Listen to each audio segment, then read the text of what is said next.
লজ্জা লাগে না বাবা? কিন্তু মেয়েটার যন্ত্রণায় সে হার্ট ফিল করলো। মেয়েটা এরপরে মারা গেল। বাবা যখন বাড়িতে ফিরে আসলো, বাবার মাথাটা নোয়া, লজ্জিত একটা মুখ। এখনই আমার মেয়ের সাথে দেখা হলে আমার কানে বাজতেছে, আমার মেয়ে আমাকে বলেছে, লজ্জা লাগে না বাবা? আমি কিভাবে আমার মেয়ের সামনে যাব? এই চিন্তা যখন করতেছে, এমন সময় দরজা খোলার সাথে সাথে একটা চিৎকার শুনলো। স্ত্রী চিৎকার বলতেছে, আমার মেয়েটা মারা গেছে। বাবার কানে তখন বাজতেছিল রাতের কথা, লজ্জা লাগে না বাবা? তার জানাজার ব্যবস্থা হলো।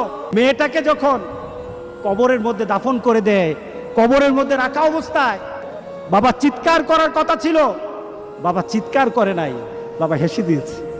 তাকে জিজ্ঞাসা করলো, তুমি হাসছো কেন? আমার মেয়েটা চলে গেছে, আমার কলিজার টুকরাটা চলে গেছে, কিন্তু আমার জীবনের মধ্যে একটা আঘাত দিয়ে পরিবর্তন করে গেছে।